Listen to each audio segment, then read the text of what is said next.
Oi, eu sou Miguel e, hoje eu vim aqui bater um papo com você, que é um ímpio. Você mesmo, aquele que não tem religião nenhuma, até mesmo é ateu e não acredita em nenhum Deus. Bom, você tá feliz com os seus prazeres? Provavelmente você vai dizer que sim, que a melhor coisa da vida é fazer os seus prazeres, certo? Errado. Essa não é a melhor coisa da vida.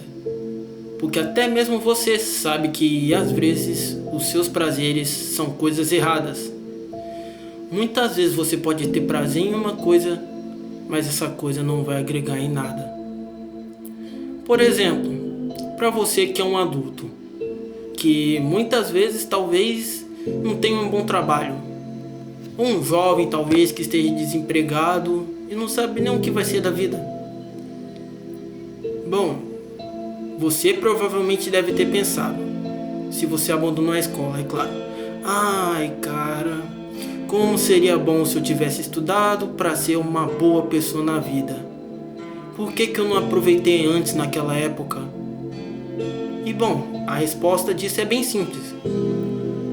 É porque você quis viver os seus prazeres naquele tempo. Você não pensou o que você ia ser, não pensou nem no que a escola estava te ajudando. Você não pensou em nada disso. Você só pensou em se divertir.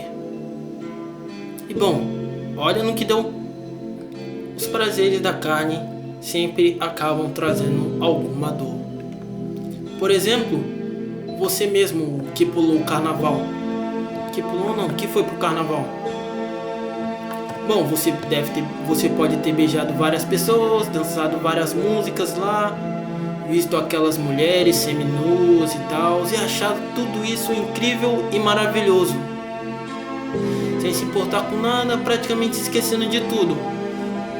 Mas bom, talvez não tenha sido você, mas talvez uma das várias pessoas que estavam lá curtindo o carnaval, se lambuzando, se beijando, aproveitando os prazeres da carne, talvez podem ter pegado alguma doença, uma doença sexual, como AIDS, HIV e várias outras.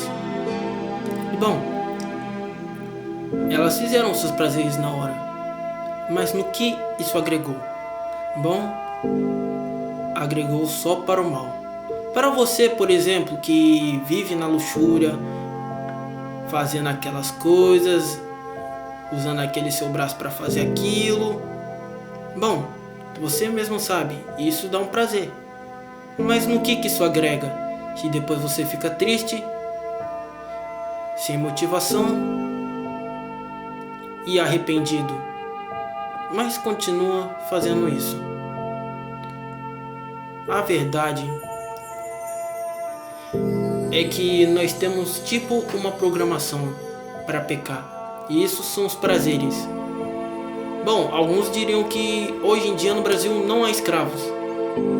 Mas eu digo que em todo mundo há um tipo de escravo. E esse escravo é o escravo dos próprios prazeres. Porque afinal, ganhamos mesmo nossa liberdade? Claro que nós, ou os índios daquela época, para ser mais específico, não trabalhamos mais contra a nossa vontade, né? Levando chicotadas e tal. Mas mesmo assim, nós somos escravos dos nossos prazeres. O que é ser livre afinal? Poder fazer todos os seus prazeres? Ser escravo deles? Fazer o que você quiser praticamente? Ou conseguir renunciar aos seus prazeres e fazer o que realmente edifica e é bom? Isso é ser livre.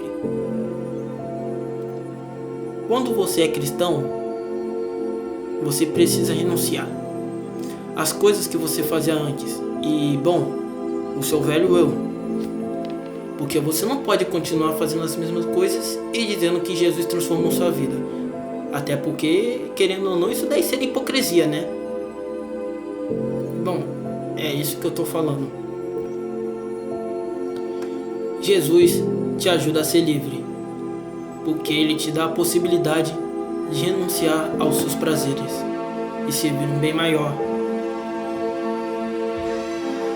Você talvez não faça o que Cristo quer porque você quer, mas sim porque você sabe que é bom. Como disse uma vez Paulo: o bem que eu quero eu não faço, mas o mal que eu não quero eu faço. Todos nós humanos somos projetados para uma coisa: fazer o mal. E bom, meio que nós temos prazer nisso, mas não é porque você tem prazer que isso é uma coisa boa. Veja, quando aquela mulher que cometeu adultério ia prestes a ser apedrejada, Jesus disse aos que iam apedrejar ela: atira a primeira pedra quem nunca pecou. E bom, você sabe que ninguém atirou porque não dá pra eles julgarem ela, porque eles também pecaram, não é certo? Mas o que aconteceu depois disso? Jesus chegou e disse àquela mulher: vá e não peque mais. Ele não disse bem assim: primeiro vamos começar renunciando a esse pecado e depois o outro. Ele disse: vá e não peque mais. Por que isso, irmão? Porque o pecado leva a outro pecado. O pecado cega o homem. Quanto mais o homem peca, mais cego ele fica. Por isso que é tão difícil um ímpio se arrepender, porque ele está cheio de pecado e sequer se arrepende. Então ele fica cego e não consegue encontrar a verdade. O fato é que você não consegue sair de um pecado porque você continua fazendo outro. Talvez as pequenas mentiras que você vem contando, mesmo que de brincadeira, também contem. Porque para Deus, o salário do pecado, de todo pecado, é o mesmo: a morte. E foi por isso que Cristo Jesus morreu por nós. Por piedade, ele veio e recebeu a nossa punição. E por isso todos os dias Deus tem nos dado a chance. Mas quem decide se vai abraçar essa chance não sou eu, mas sim você. E bom, esse foi o vídeo, espero que vocês tenham gostado e tchau!